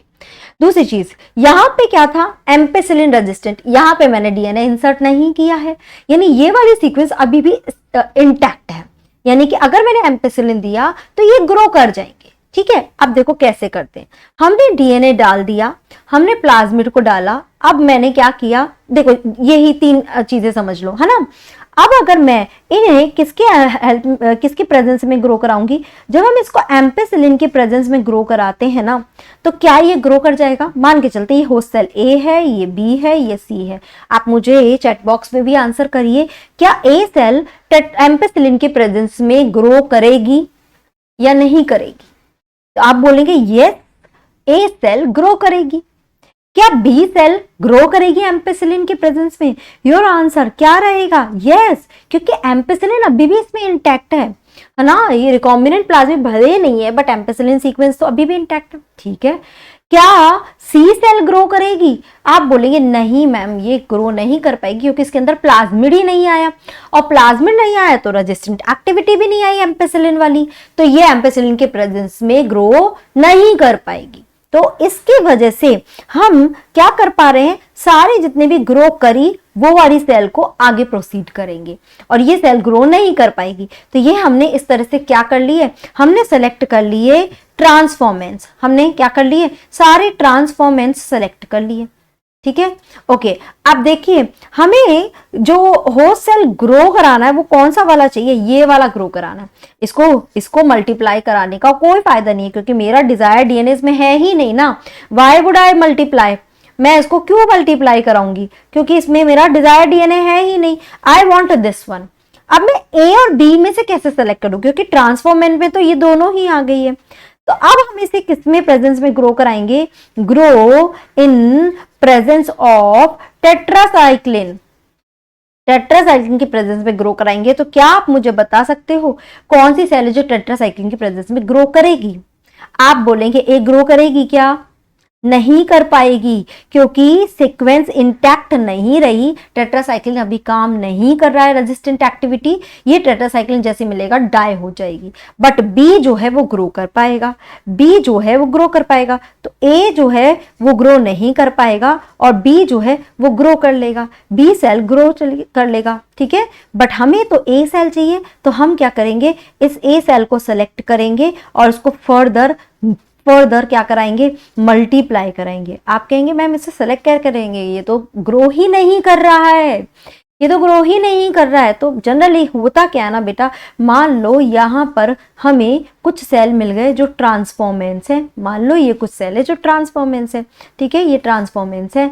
तो हमने क्या किया, इसके ऊपर एक वेलवेट का प्लेट रखते हैं, उस पर इसका इंप्रेशन ले लेते हैं, ठीक है। तो एक वेलवेट प्लेट जो है वो, उसके ऊपर हमने क्या लिया, इसका इंप्रेशन लिया, मतलब मुझे सारी सेल का इंप्रेशन कॉलोनीज जो है उस वेलवेट के ऊपर सेम इसी प्रोपोर्शन में आई, ठीक है। अब जब मैं इसको ग्रो कराऊंगी एम्पेसिलिन में, तो मान लो ये वाली ग्रो नहीं कर रही है, ये ग्रो कर रही है, ये कर रही है, ये कर रही है ग्रो, तो हम फिर ये दो सेल को यहां से सेलेक्ट कर लेंगे क्योंकि पैटर्न तो सेम है, और फिर उसको फर्दर ग्रो कराएंगे। सॉरी, उल्टा हो गया, जो ग्रो नहीं कर रही है उन्हें हम सेलेक्ट करेंगे और उनको फर्दर ग्रो कराएंगे, उस वाली होस्ट सेल को फर्दर ग्रो कराएंगे। समझ आया क्या प्रोसेस है, ठीक है। तो इस प्रोसेस को और इजी, क्योंकि यहाँ पे हमें 2 बार प्लेटिंग करनी पड़ी, एक बार एम्पिसिलिन में डालना पड़ रहा है, एक बार टेट्रासाइक्लिन में। तो इसके लिए यहाँ पे एक और जीन होता है जिसको हम बोलते हैं लैक-जेड जीन। ये लैक-जेड जीन जो है ये क्या एंजाइम कोड करता है, beta galactosidase, beta galactosidase. Okay okay, तो हमने मान के चलते हैं ये हमारा प्लाज्मिड है और इसमें ये लैक-जेड जो जीन है वो यहां पर है। हमने क्या किया, एक हमारा फॉरेन डीएनए इसमें इंसर्ट करा दिया। इंसर्ट होने की वजह से अब क्या हुआ, इसके लैक-जेड जीन की साइट पर ये फॉरेन डीएनए एंटर हो गया। अब क्या हुआ, lack-Z inactivated. Okay, inactivated because sequence intact नहीं रही। इसी चीज को हम क्या बोलते हैं, इंसर्शनल, क्या बोलते हैं, इंसर्शनल इनएक्टिवेशन। ठीक है, क्या बोलते हैं, इंसर्शनल इनएक्टिवेशन, यानी due to insertion of foreign DNA the lac Z sequence or it become inactivated, this is called insertional inactivation। ठीक है, अब ध्यान रखिए लैक-जेड में जो बीटा गैलेक्टोज है, जब हम इसका सबस्ट्रेट देते हैं तो ये क्या करता है, ये कैसी कॉलोनी बनाता है, ब्लू कलर की कॉलोनी बनाता है। ठीक है, ब्लू कलर देता है। और बीटा गैलेक्टोज में जब ये इनएक्टिवेटेड है, क्या हो गया, ये इनएक्टिवेटेड है, तो हम इसको जब इसका सबस्ट्रेट देंगे तो ये कोई कलर नहीं देगा, यानी कि कैसी कॉलोनी मिलेगी, वाइट कॉलोनी मिलेगी। कैसी कॉलोनी मिलेगी, वाइट कॉलोनी मिलेगी। ठीक है, तो अब आप देखो एक प्लेट में मुझे क्या मिल रही है, कुछ तो मुझे ब्लू कॉलोनी मिल रही है ना, और कुछ मुझे व्हाइट कॉलोनी मिल रही है। क्या आप मुझे बता सकते हो मेरे वाला जो है वो कौन सी कॉलोनी होगी, मेरे काम की कौन सी कॉलोनी होगी? देखो बच्चों, क्या है, बीटा गैलेक्टोसाइडेज जो है वो इंटैक्ट है, यानी कि इसमें फॉरेन डीएनए एंटर नहीं किया, तो ये ब्लू कलर दे रहा है, यानी कि ये मेरा कौन सा वाला है, नॉन ट्रांसफॉर्मेंट, हम नॉन रिकॉम्बिनेंट वाला है, नॉन रिकॉम्बिनेंट है। I don't want this one, मुझे इसकी जरूरत नहीं है, I want white one colony. ठीक है, तो ये जो व्हाइट कॉलोनी है, ये व्हाइट कॉलोनी वाले को मैं सिलेक्ट करूंगी एंड इसको फर्दर हम ग्रो कराएंगे। समझ आया? तो यहाँ पे दो प्लेटिंग कराने की जरूरत नहीं है, सिर्फ कलर के बेसिस पे हमने सेलेक्ट कर लिया और फर्दर इसे ग्रो कराया। ठीक है, आया समझ में? तो देखो यहाँ पे बहुत सारी टर्म्स दी हुई है। सेलेक्टेबल मार्कर हो गया, ओरिजिन ऑफ रेप्लिकेशन हुआ, इसी के साथ ही मुझे क्या चाहिए, यहाँ पे क्लोनिंग साइट चाहिए। अभी बताया मैंने, ऐसी साइट जहाँ पे मैं अपना फॉरेन डीएनए इंसर्ट करा सकूं और फिर ये क्या है, इसकी कॉपीज जनरेट कर सके। ओके, तो देखो यहाँ पर क्लोनिंग साइट को रिकॉग्निशन साइट भी बोलते हैं। ध्यान रखना, किसी भी वेक्टर में एक से ज्यादा रिकॉग्निशन साइट बहुत ज्यादा नहीं होती है, नहीं तो क्या होगा, कंफ्यूजन क्रिएट हो जाएगा। ठीक है, तो वहां पे ये presence of more than one recognition with in the vector will generate several fragment which will complicate the gene cloning. समझ आया यहाँ तक? ओके, तो जो हमने बोला है, जो हमने बात करी, everything is in theory portion. Last चीज है, और क्या चाहिए हमें, ऐसे वेक्टर चाहिए जिनको हम प्लांट और एनिमल के अंदर भी क्लोन करा सके। तो देखो हमने क्या बात करी यहाँ पर, यहीं पर ही लिखना पड़ेगा हमें। तो यहाँ पे कौन कौन से वेक्टर, जैसे कि हमने बात करी प्लाज्मिड, मैंने ऊपर यहाँ, सो यस प्लाज्मिड, कॉस्मिड, ये हो गया। फिर हमारे YAC yeast artificial, bacterial artificial chromosome. Plant की अगर बात करें तो यहाँ पे हमें कौन सा चाहिए होता है, Agrobacterium tumefaciens. Okay, let me add one page over here, क्योंकि इसको समझाना ही पड़ेगा। यस, चलिए, तो प्लांट के लिए जो हमें वेक्टर चाहिए वो क्या नाम है उस वेक्टर का, ध्यान से समझना। It is Agrobacterium tumefaciens. Tumefaciens क्या है ये, देखो इसके पास इसका जो प्लाज्मिड होता है उसको हम क्या बोलते हैं, TI प्लाज्मिड। ठीक है, एग्रोबैक्टर ट्यूमीफेशियस, इससे एक TI प्लाज्मिड होता है। ये TI प्लाज्मिड एक्चुअली क्या होता है, it is a tumour inducing plasmid, ये प्लांट में जाकर ट्यूमर इंड्यूसिंग इन प्लांट में ट्यूमर इंड्यूस करता है, मतलब डिजीज कॉज कर रहा है। बट हम क्या कर रहे हैं, ये जो टीआई प्लाज्मिड है इसका जो एक डीएनए सीक्वेंस होती है जिसको हम बोलते हैं टी डीएनए सीक्वेंस, क्या बोलते हैं, this sequence T DNA sequence. ये टी डीएनए ही है जो क्या करता है, ट्यूमर इंड्यूस कराता है, जो क्या करता है, ट्यूमर इंड्यूस करता है। हमने क्या किया, हमारा डिजायर फॉरेन डीएनए इस टी डीएनए में एंटर करा दिया, हमने यहाँ पे क्या करा दिया, इसको एंटर करा दिया। अब ये टी डीएनए इंटैक्ट नहीं रही, इंटैक्ट नहीं रही, ये क्या हो गई, इनएक्टिवेटेड हो गई, क्योंकि इंटैक्ट नहीं रही, इनएक्टिवेटेड हो गई तो can not cause tumour anymore. अब ये ट्यूमर तो कॉज नहीं कर सकता है, but can transfer DNA, can transfer DNA, DNA transfer कर देगा। आई बात समझ में, ट्यूमर कॉज नहीं कर सकता क्योंकि टीडीएनए अब इंटैक्ट नहीं रहा, तो वो क्या हो गया है, अब इनएक्टिवेटेड हो गया, बट यस डीएनए हमारा ट्रांसफर। तो हम एक डिजीज कॉजिंग को ही हमारे पर्पज में यूज कर रहे हैं बाय दिस मैकेनिज्म। अगर मैं एनिमल की बात करूं तो एनिमल में हम यूज करते हैं रेट्रोवायरस को। ये जो रेट्रोवायरस है ये भी क्या करता है, ये भी डिजीज कॉज करता है। तो इस रेट्रोवायरस को भी हमने क्या किया, डिसआर्म किया, और डिसआर्म्ड करके now we use them as a vector. ठीक है, तो प्लांट और एनिमल के केस में अगर आपको वेक्टर पूछा जाए तो वो अलग होंगे, वहां पे प्लाज्मिड मत लिख देना। प्लांट में एग्रोबैक्टर ट्यूमिफेशियस जिसमें टीआई प्लाज्मिड है, और एनिमल में रेट्रोवायरस यूज किया जाता है। याद रखना इसको, है ना, प्लाज्मिड मत लिख देना, प्लाज्मिड हम बैक्टीरिया के केस में यूज करते हैं। समझ आया इतना? चलिए अब नेक्स्ट टूल हमें क्या चाहिए, नेक्स्ट टूल हमको चाहिए which is the competent host. Competent मतलब क्या होता है, which is ready to take foreign DNA, मतलब कि फॉरेन डीएनए आया और उसको हमने डाल दिया।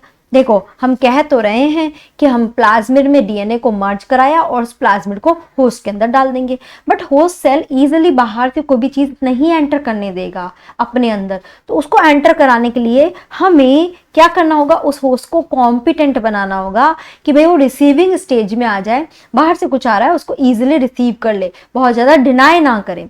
तो कैसे कैसे कर सकते हैं, बैक्टीरिया के केस में ध्यान रखिए, बैक्टीरिया के केस में हम क्या कराते हैं, ट्रीट कराते हैं होस्ट सेल को किसके साथ, कैल्शियम के साथ। क्या, कैल्शियम, वेरी इंपॉर्टेंट, पूछा जाता है, नीट का भी फेवरेट क्वेश्चन है कैल्शियम, या हम इसमें डाइवेलेंट कैटायन बोलते हैं उसको, है ना, डाइवेलेंट कैटायन।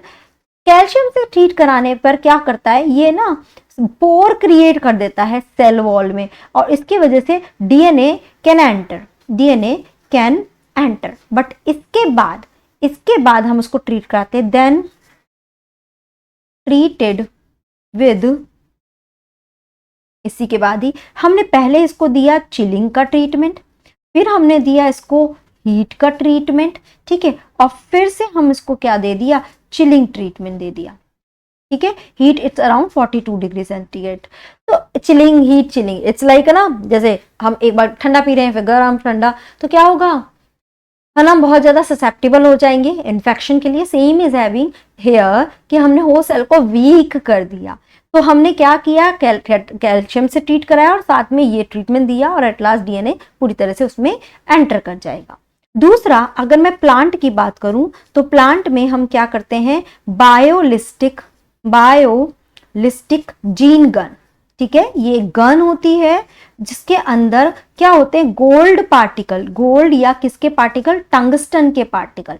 ठीक है, टंगस्टन के जो पार्टिकल होते हैं उसको कोट किया जाता है, कोटेड विद डीएनए, उसको डीएनए के साथ कोट किया जाता है। मान लो ये एक पार्टिकल है तो इसको हमने किससे कोट करा दिया, बाहर डीएनए से कोट करा दिया। अब इसको बहुत स्पीड के साथ, है ना, होस्ट सेल के अंदर डाला जाता है, गन के थ्रू बम्बार्डिंग की जाती है, तो ये उतनी स्पीड की वजह से वो सीधा उसके एंटर कर जाता है होस्ट सेल के अंदर। ठीक है, थर्ड जो कैटेगरी है वो क्या है, अगर मैं एनिमल की बात करूं तो एनिमल में हम डायरेक्ट क्या करते हैं, माइक्रो इंजेक्शन, हमने इंजेक्शन लिया और माइक्रो इंजेक्शन लेकर और उसके थ्रू डायरेक्ट हमने अपना डिजायर डीएनए इंसर्ट करा दिया सेल के अंदर, समझे यहाँ पे, ठीक है। या फिर हम रेट्रोवायरस के थ्रू, जो भी हमने थोड़ी देर पहले बात करी, उसके थ्रू भी हम एंटर कराते हैं। तो ये कुछ मेथड है जिसके थ्रू हम किसी भी होस्ट सेल को कॉम्पिटेंट बना रहे, सो दैट कि वो इजिली उस चीज को रिसीव कर ले। तो क्या क्या टूल पढ़ लिए हमने, आरई पढ़ा हमने, उसके बाद हमने क्या पढ़ा, जेल इलेक्ट्रोफोरेसिस को देख लिया हमने, है ना, हमने वेक्टर की बात करी, और नेक्स्ट टूल हमने किसकी बात करी, कॉम्पिटेंट होस्ट हमें चाहिए, राइट। तो ये सब चीजें देखने के बाद अब हम ओवरऑल रिकॉम्बिनेंट डीएनए टेक्नोलॉजी का प्रोसेस पढ़ते हैं कि अब क्या हो रहा है इसमें, ठीक है। एक मिनट,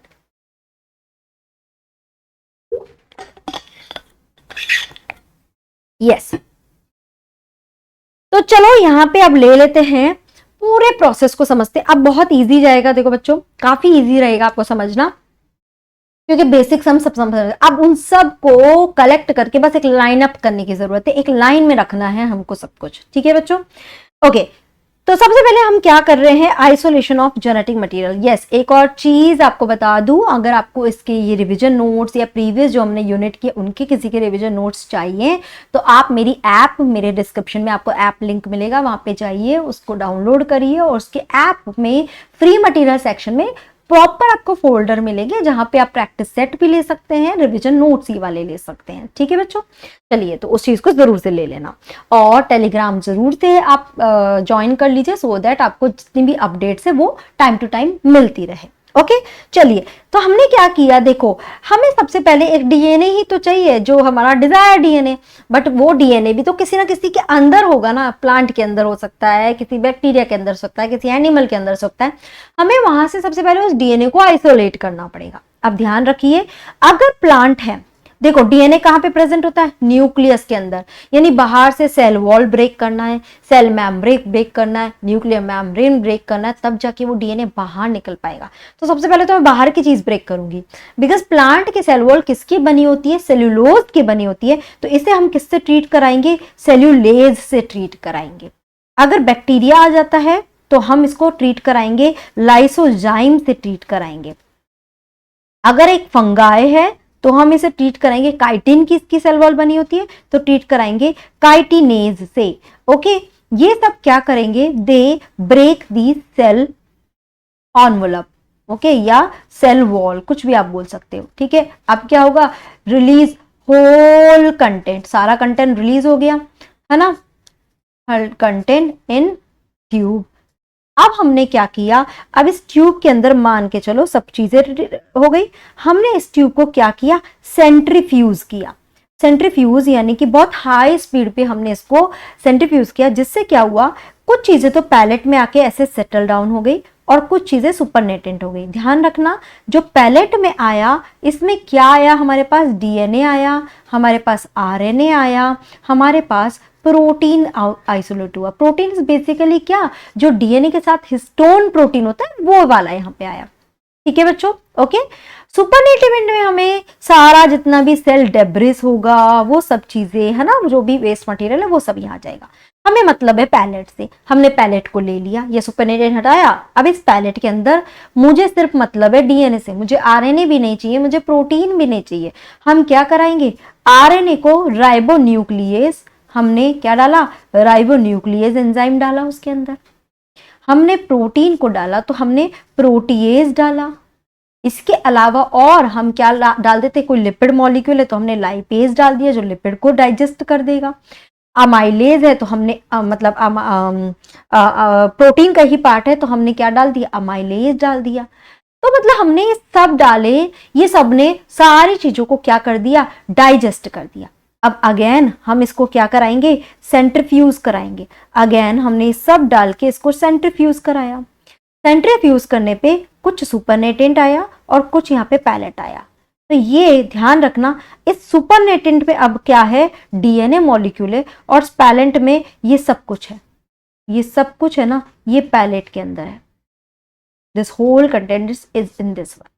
हमने इस सुपरनेटेंट में अब क्या डाला, हमने ये जो सुपरनेटेंट है इसमें डीएनए क्या है, सॉल्युबलाइज फॉर्म में है। मुझे इस डीएनए का थोड़ा सा डेंसिटी बढ़ाना है ताकि हमें विजिबल हो जाए, अभी दिख नहीं रहा है। तो इसमें हम क्या डालते हैं, चिल्ड इथेनॉल डालते हैं। क्या डालते हैं, चिल्ड इथेनॉल डालते हैं, और वो भी एकदम धीरे धीरे। मतलब ये टेस्ट ट्यूब जो है इसी के साइड से इसको थोड़ी सी ऐसे टिल्ट कर लेते हैं टेस्ट ट्यूब को, और साइड से इसे धीरे धीरे धीरे इथेनॉल डालते हैं। इथेनॉल जैसे ही जाएगा ये डीएनए के साथ रिएक्ट करेगा, उसको थोड़ा सा इसका डेंसिटी बढ़ा देगा और हमें यहाँ पे डीएनए दिखाई दे जाएगा। डीएनए दिखाई दे जाएगा और उस डीएनए को हम आइसोलेट कर लेंगे। आया है ना, लूप की किसी की हेल्प से उसको वी कैन टेक इट, इस वाइट हमें फॉर्म में डीएनए दिखेगा। तो लॉजिक समझो, चीजें समझो कैसे क्या हो रहा है, किस तरह से हम डीएनए को आइसोलेट कर रहे हैं। तो समझ आया हमें यहाँ पर क्या प्रोसेस कर रहे हैं, ठीक है। ओके, चलिए आगे बात करते हैं। अब डीएनए आइसोलेट किया तो हमें उसको फिर किससे ट्रीट कराना है, आरई से ट्रीट कराना है। अभी पढ़ा हमने ऊपर ही, क्योंकि हमें एक पर्टिकुलर हमारा डीएनए फ्रेगमेंट चाहिए, हमारे सारे डीएनए फ्रेगमेंट हमें नहीं चाहिए। आरई से ट्रीट कराने पे हमें क्या मिल जाएंगे, बहुत सारे डीएनए के फ्रेगमेंट्स मिल जाएंगे। इन डीएनए फ्रेगमेंट्स को हम क्या करेंगे, जेल इलेक्ट्रोफोरेसिस कराएंगे, क्योंकि मुझे मेरा डिजायर डीएनए यहाँ पर आइसोलेट करना है, डिजायर डीएनए आइसोलेट करना है।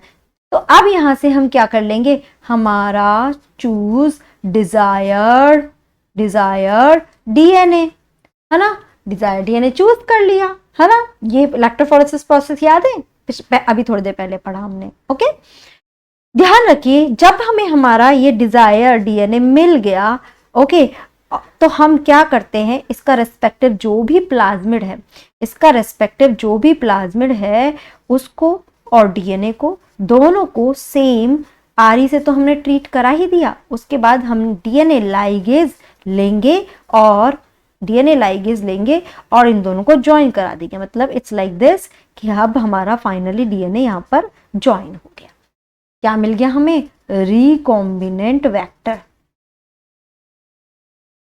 ठीक है बच्चों, रिकॉम्बिनेंट वेक्टर मिल जाएगा। ओके, यहां तक तो कर लिया, और एट लास्ट फिर हम इसको कहां डालेंगे, होस्ट सेल के अंदर डालेंगे। बट उससे पहले हमें एक और स्टेप समझने की जरूरत है, विच इज पीसीआर।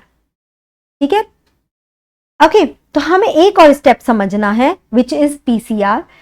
पीसीआर का मतलब क्या है, पहले तो हमें पीसीआर की फुल फॉर्म पता होनी चाहिए। क्या है, it is polymerase chain reaction. Very famous question, board point of view, board में हर बार पूरा क्वेश्चन आ जाता है और नीट में भी पूछा जाता है। ठीक है, देखो क्या करना है, इसका काम क्या है, टू एम्पलीफाई डिजायर डीएनए। देखो बच्चों क्या होता है, जो डीएनए हमने आइसोलेट किया, हमें उसको प्लाज्मिड के अंदर डालना है, और ऐसा नहीं है डाला और एक बार में वो इंसर्ट हो गया। हमें बहुत सारे एक्सपेरिमेंट करने होते हैं, कुछ सक्सेसफुल होते हैं, कुछ नहीं। यानी कि हमें उस हमारे डिजायर डीएनए की ही मल्टीपल कॉपीज चाहिए एक्सपेरिमेंट परफॉर्म करने के लिए।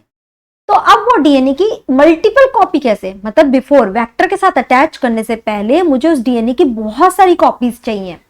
वो एम्प्लीफिकेशन हम किसके थ्रू कराते हैं आर्टिफिशियली लैब में, पीसीआर के थ्रू कराते हैं। PCR also work on 3 way, 3 step में ये काम करता है। क्या क्या 3 स्टेप होते हैं, पहला होता है डीनेचुरेशन, यानी कि जो हमारा ये डीएनए का स्ट्रैंड है, मान लो समझो ये हमारा डीएनए का स्ट्रैंड है। अब बिकॉज हम जेनेटिक्स पढ़ चुके हैं, डीएनए रेप्लिकेशन पता होना चाहिए, नहीं पढ़ा है तो आप जाके वन शॉट में पढ़ के देखिए उसको, राइट। आई वुड सजेस्ट कि उसको देख लीजिए एक बार। तो देखो हमारा ये डीएनए पूरा 2 डबल बाइंडर स्ट्रैंड है, राइट। एक 5 प्राइम टू 3 प्राइम है, एक 3 प्राइम टू 5 प्राइम है। हमें इसको क्या कराना, डीनेचुरेशन, यानी कि ब्रेक हाइड्रोजन बॉन्ड, ताकि ये दोनों स्ट्रैंड अलग हो और इनकी कॉम्प्लीमेंट्री स्ट्रैंड हम सिंथेसाइज कर सके। हम इसे करीब 94 डिग्री सेंटीग्रेड का टेम्परेचर देते हैं। टेम्परेचर देने की वजह से ये दोनों स्ट्रैंड क्या हुए, सेपरेट हो गए। चलिए सेपरेट हो गए, ठीक है। एक 5 प्राइम टू 3 प्राइम वाला है और एक क्या है 3 प्राइम टू 5 प्राइम वाला है। अब हमें यहाँ पर दूसरा स्टेप होता है which is called the annealing. क्या बोलते हैं, अनिलिंग, यानी कि एक 4 to 6 न्यूक्लियोटाइड का छोटा सा सीक्वेंस होता है जिसको हम बोलते हैं प्राइमर, इसे अटैच कराना है। क्यों कराना है प्राइमर अटैच? अगर पता है तो चैट बॉक्स में आंसर दो मुझे। क्यों कराना है? क्योंकि हमने बात करी थी रेप्लिकेशन स्टार्ट करने के लिए सबसे पहले एक प्राइमर चाहिए ही चाहिए, क्योंकि ये प्राइमर 3' OH प्रोवाइड करता है अपकमिंग न्यूक्लियोटाइड को, तभी वो ऐड हो पाएंगे। ध्यान रखिए इस चीज को, समझे? तो हमने प्राइमर ऐड किया, तो चलिए एक प्राइमर यहाँ पे ऐड हो गया, 5' to 3' यहाँ पे रन करेगा। एक प्राइमर यहाँ ऐड हो गया, 5' to 3' रन करेगा। समझे? यहाँ पर टेम्परेचर अराउंड 72 डिग्री सेंटीग्रेड रहता है। ओके, तो ये क्या है, प्राइमर हो गया। दोनों ऑपोजिट डायरेक्शन में अटैच हुए और यहाँ पर आगे सिंथेसिस करेंगे। थर्ड स्टेप क्या होता है, विच इज दी एक्सटेंशन।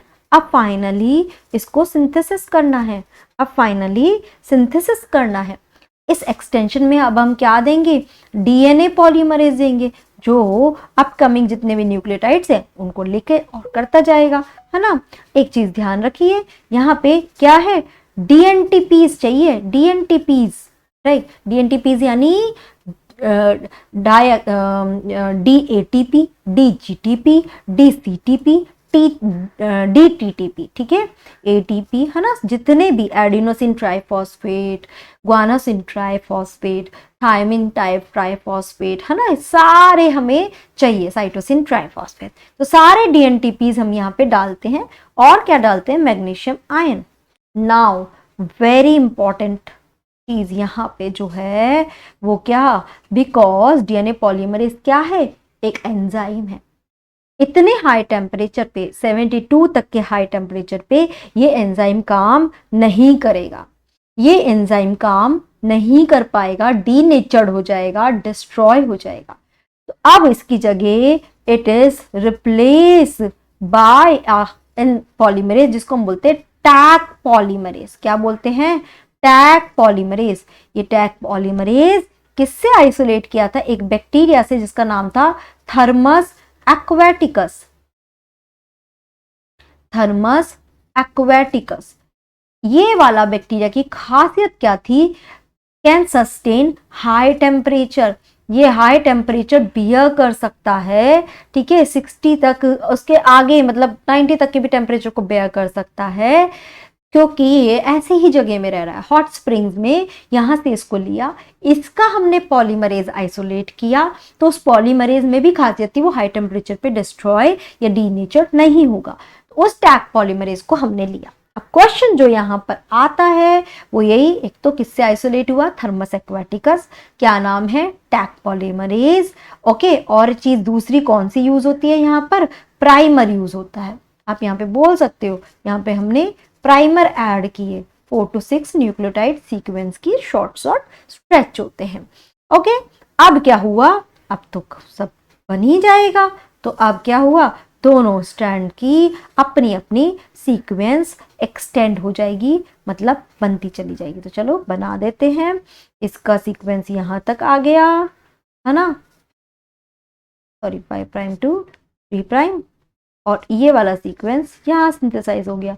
इस तरह से ये सिंथेसाइज हो गया, और इसी साइकिल को हम करीब 30 साइकिल रन कराते हैं, जिसमें हमें करीब 1 बिलियन कॉपी मिल जाती है। ध्यान रखना, 1 billion copies we can generate, मतलब पीसीआर इतना मल्टीप्लिकेशन में काम करता है, तो इतनी सारी वो कॉपीज जनरेट कर देते हैं।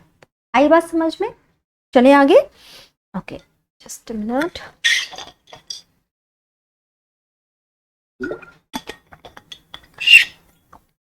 यस, अब हमने क्या किया, ये कॉपीज वाला तो एक अलग से टॉपिक मैंने आपको बता दिया, बाकी यहाँ पे ध्यान रखिए, हमने रिकॉम्बिनेंट वेक्टर बना दिया है। Now we will put it into the host. Yes, तो रिकॉम्बिनेंट वेक्टर को हमने क्या डाला, होस्ट के अंदर डाला, और होस्ट के अंदर डालने पे हम क्या करेंगे, सेलेक्ट दी डिजायर होस्ट। आप कहेंगे मैम डिजायर होस्ट का मतलब क्या, ऐसा होस्ट सेल हमें सेलेक्ट करना है कि ये मान लो होस्ट सेल है, इसके अंदर जो प्लाज्मिड हो वो मेरे डिजायर डीएनए को कैरी करने वाला हो, हमने बोला था ना 3 ऑप्शन हो सकते हैं होस्ट के, एक में रिकॉम्बिनेंट वेक्टर इंसर्ट करे, एक में नॉन रिकॉम्बिनेंट वेक्टर इंसर्ट करे और एक में कुछ इंसर्ट ना करे। उन्हें सेपरेट कैसे करेंगे? एम्पेसिलिन या टेट्रासाइक्लिन के थ्रू या beta galactosidase blue white colony के थ्रू। हमने वो उससे हमने फाइनली क्या किया, अपनी डिजायर होस्ट सेल को सिलेक्ट कर लिया। तो रिकॉम्बिनेंट मतलब होस्ट के अंदर डाला और उसके बाद डिजायर होस्ट सेल को हमने सेलेक्ट कर लिया। अब इस होस्ट सेल को हम लार्ज स्केल पे ग्रो कराएंगे। अब इस होस्ट सेल को हम क्या कराएंगे? लार्ज स्केल पे ग्रो। तो लार्ज स्केल पे ग्रो कराने के लिए grow of host cell, growth of host cell कैसे? बहुत लार्ज क्या होते हैं? लार्ज साइज के वेसल्स होते हैं जिन्हें हम क्या बोलते हैं? बायोरिएक्टर। क्या बोलते हैं? बायोरिएक्टर्स। ये बायोरिएक्टर्स जो हैं ये ऐसी कंडीशन प्रोवाइड करते हैं जिसमें हम लार्ज स्केल पे ग्रो कराते हैं। इस बायोरिएक्टर्स में हमें क्या क्या कंडीशंस देनी होती है? पहला हमें चाहिए न्यूट्रिएंट ब्रोथ। न्यूट्रिएंट ब्रोथ का मतलब क्या है ना? Nutrient for host, right. Host cell को जो भी न्यूट्रिएंट की जरूरत है वो सारा न्यूट्रिएंट ये प्रोवाइड करेगा। विटामिन हुआ, एंजाइम हुआ, right, minerals, what ever required वो सब प्रोवाइड करेगा। दूसरा हमें चाहिए इनोकुलम। इनोकुलम मतलब ये यहाँ पे हमारा क्या हो गया? डिजायर होस्ट सेल है, उसकी थोड़ी सी क्वांटिटी है ना, स्मॉल क्वांटिटी एडेड है ना, यही तो सेल है जो ग्रो करेगी इस न्यूट्रिएंट ब्रोथ पे। उसको हमें इनोकुलम, जैसे हम कर्ड जमाने के लिए क्या करते हैं, मिल्क में कर्ड का ही थोड़ा सा पोर्शन डालते हैं, मतलब थोड़े से हम बैक्टीरिया ही वहीं डाल रहे हैं, वही तो ग्रो करेंगे, तो इनोकुलम। तीसरा हमें यहाँ पे क्या चाहिए? एक एजिटेटर चाहिए। एजिटेटर क्या करता है? पूरे मिक्सचर को एजिटेट करता रहता है, घुमाता रहता है, जिसकी वजह से प्रोवाइड यूनिफॉर्म ऑक्सीजन, सबको प्रॉपर ऑक्सीजन मिले, एज वेल एज न्यूट्रिएंट मिले सबको प्रॉपर।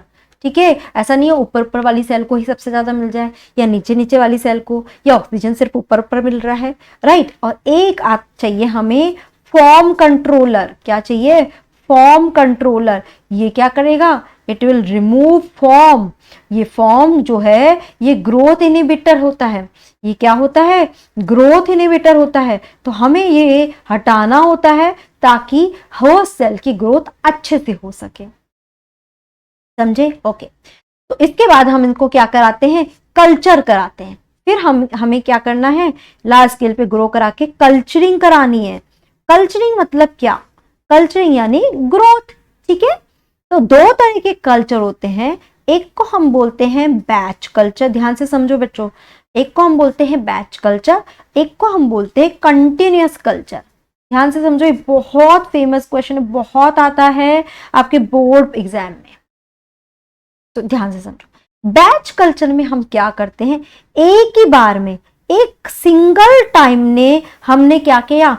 न्यूट्रिएंट दे दिया, हमने होस्ट सेल डाल दी, और उसके बाद वो जितना मैक्सिमम ग्रो करेगा उतना मैक्सिमम ग्रो कर जाएगा। उसके बाद हम प्रोडक्ट को क्या कर लेंगे? आइसोलेट कर लेंगे, प्रोडक्ट आइसोलेट करेंगे। ठीक है, ग्रो करेगा और प्रोडक्ट आइसोलेट कर लेंगे। मतलब क्या? मतलब ये कि बैच कल्चर में सेल ग्रो कर रही है और ऊपर जा रही है स्टेशनरी और डिक्लाइन भी हो जाएगी, और बाद में हम पूरे को लेंगे और उसमें से प्रोडक्ट आइसोलेट कर लेंगे। फिर जब वापस हमें दोबारा बैच कल्चर करना है तो न्यू स्लॉट डालेंगे, वापस से सब कुछ लेंगे और वापस से डालेंगे। This is batch culture. अब हम बात करते हैं कि कंटिन्यूअस कल्चर क्या होता है। कंटिन्यूअस कल्चर क्या होता है बच्चों? एक यस, सो कंटिन्यूअस कल्चर में हम क्या करते हैं? सेल को कंटिन्यूअस हम न्यूट्रिएंट देते रहते हैं, न्यूट्रिएंट, फ्रेश न्यूट्रिएंट देते रहते हैं, कंटिन्यूअस गिवन, और कंटिन्यूअस ही वेस्ट या आप बोल सकते हो यूज्ड मीडियम रिमूव्ड।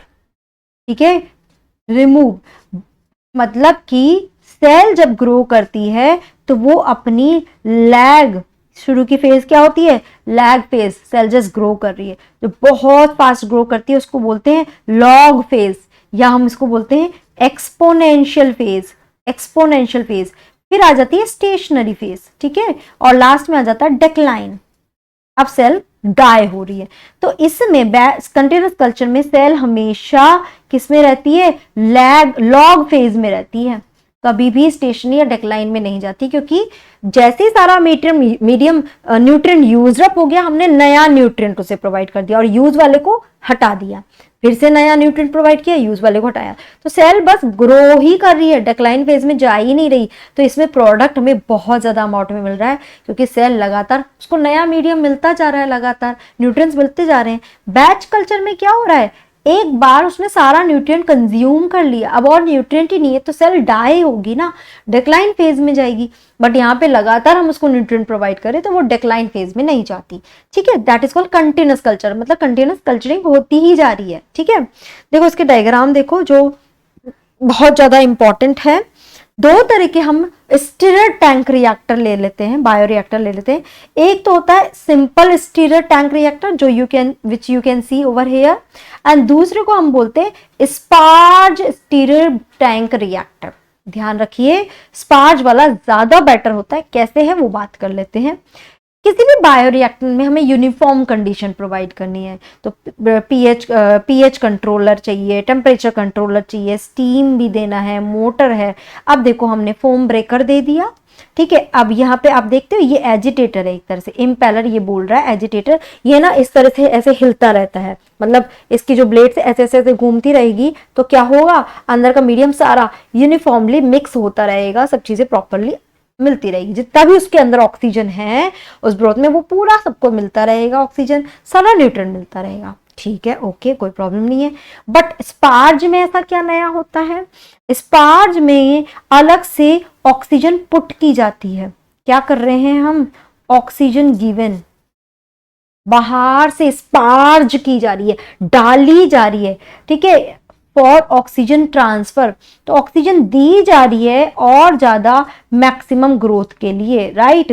तो bubble dramatically increase the oxygen transfer, तो उसकी वजह से और स्टीरर तो कर ही रहा है, स्टीरर है तो स्टीरर तो कर ही रहा है, लगातार उसको एजिटेट करता जा रहा है।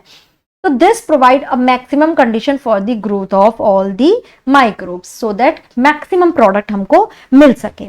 समझ आए दोनों बायोरिएक्टर जो आपको पूछे जाते हैं। एक मिनट रुको, यस, ओके, चलिए अब आ जाते हैं हम लास्ट टॉपिक पे, which is down stream processing.